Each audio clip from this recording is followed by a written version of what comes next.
Кога се крштеваше во Јордан Господи, на светот му се откри Света Троица, зашто гласот на родителот сведочеше за тебе, именувајќи те возлюбен син, и духот во вид на гулаб ја потврдуваше вистинитоста на неговите зборови.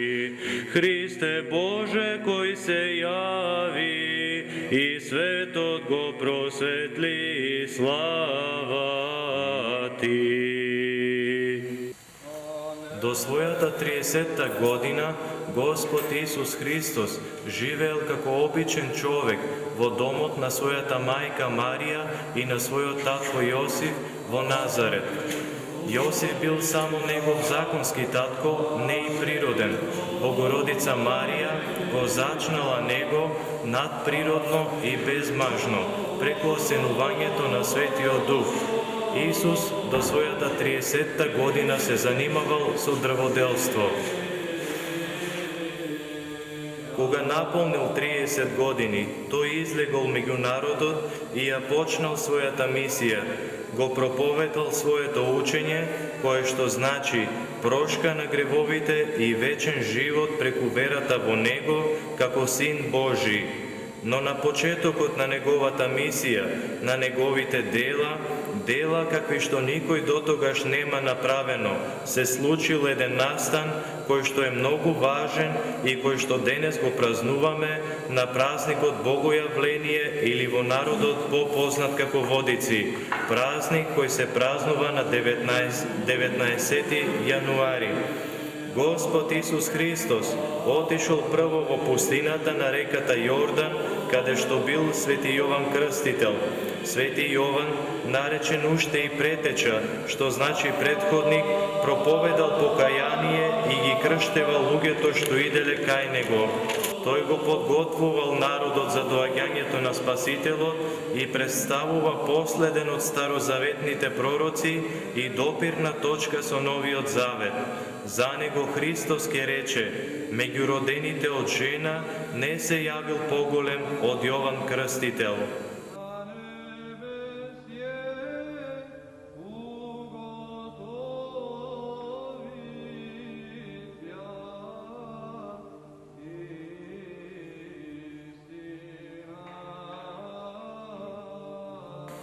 И ете, Исус од Назарет доаѓа кај него. Оној во кого нема грев, Творецот на Вселената, треба да биде крстен како обичен човек, грешник. Оној за кого Свети Јован кажал дека не е достоен ни врвките од обувките негови да ги врзе. И кога го видел како иде кон него, се уплашил и се колебал да го крсти. Но Исус настојувал да биде крстен. И во моментот на Христовото потопување во Јорданските води се јавиле чудесни знаци. Одеднаш се отворило небото и слегол Светиот Дух над него во вид на гулаб. И веднаш потоа се слушнал глас од небото: Ти си мојот возлюбен син, кој е по мојата волја. Со овие две знаменија се открива јасно за прв пат во историјата големата тајна на Бог како Света Троица. Гласот што се слуша е гласот на Отецот. Гулабот што слегува над главата на Исус го представува Светиот Дух. И Исус што се крштева од раката на Свети Јован Крстител е Синот на Отецот. Се открива Бог како Света Троица. Еден Бог во три лица. Затоа овој празник е наречен Богојавление, ден кога Бог се јавил. При овој настан, на овој ден, и Исус се покажува, се открива како Христос, Спасител на светот, долгоочекуваниот Месија. Свети Јован сватил и го препознал Месијата во него и се сетил на сите пророштва во Стариот Завет кои го најавувале неговото доаѓање. Затоа ќе рече за него: Ете го јагнето Божјо кое ги зема гревовите на светот. најавувајќи ја однапред службата на Христос, кој треба да биде слуга кој страда, јагне жртвувано за гревовите на светот.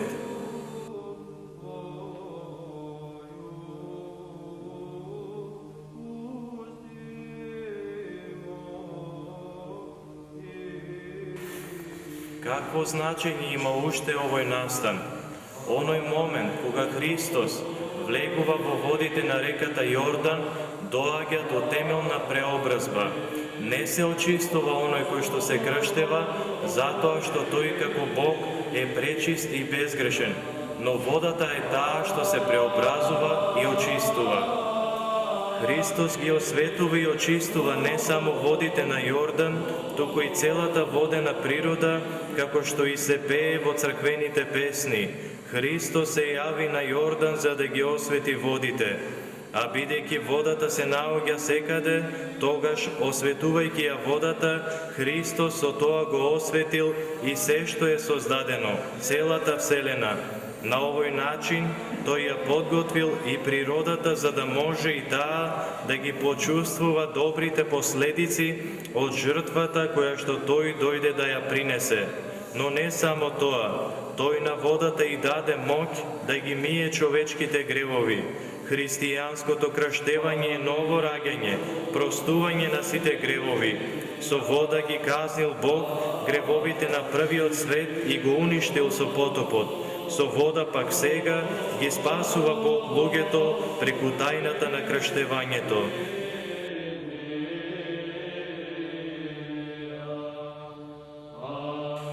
Така Христос на реката Јордан ја уништил главата на змијата, како што се пее на богослужбата овој ден, главата на онаа змија која ги излажа Адам и Ева, но беше победена со смиреноста на Христос.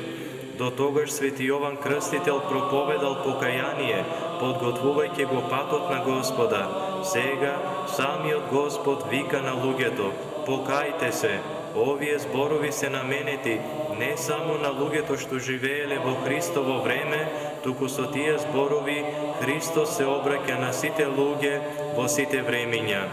Благодарение на овој настан, христијаните понатаму веруваат и се крштеваат во името на Отецот и Синот и Светиот Дух.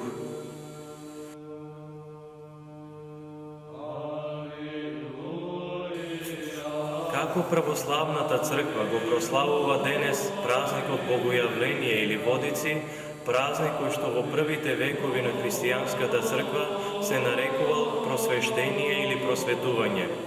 На овој ден во православните цркви се осветува вода и оваа вода се нарекува Богојавленска света вода. Оваа вода се разликува од останатата света вода, што се осветува во текот на целата година по степенот на светоста.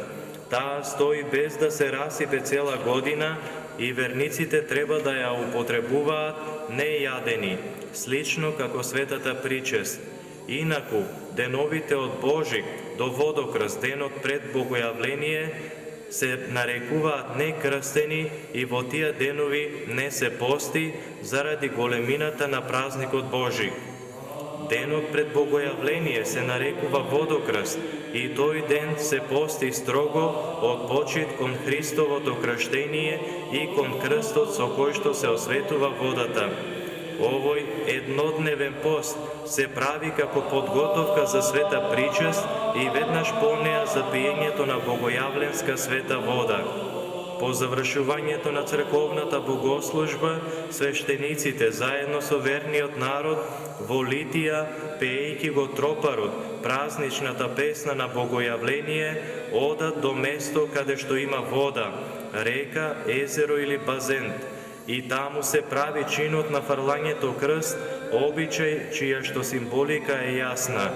Како што Христос отиде на Јордан и беше крстен и потопен во вода од свети Јован Крстител и со тоа ја освети целата вода и земја, така и христијаните, спомнувајќи си за тој спасоносен и значаен настан, го фрлаат крстот во вода. Крстот како символ и сила на христијаните, на кого што е представен Христос распнат за нас.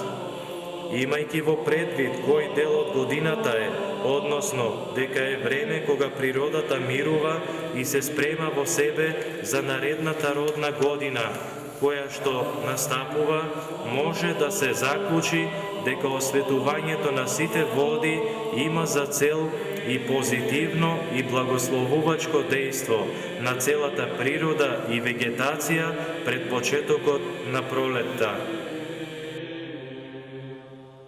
Утрешниот ден по Богојавление, Светата православна црква го посветила на светиот Јован Крстител, односно на неговиот собор. Тоа е ден кога се прави спомен на сите настани и дела поврзани со него. Православната црква особено многу го почитува светиот Јован Крстител. Покрај раѓањето Христово и раѓањето на Света Богородица Марија, црквата востановила празник и за раѓањето на Свети Јован, односно празникот Иванден, кој што е единствен во тој поглед од светителите.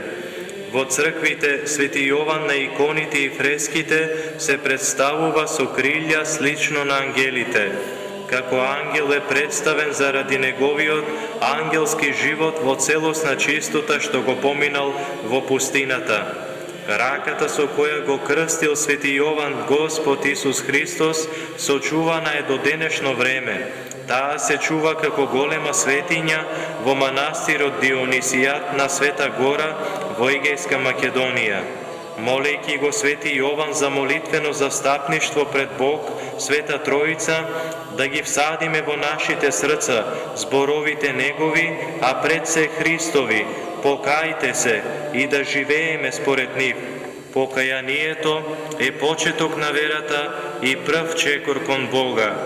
Оној Бог кој што целиот се објави на реката Јордан, да се јави и во нашите животи и да не огрее, да не осветли целите. Бог се јави, навистина се јави.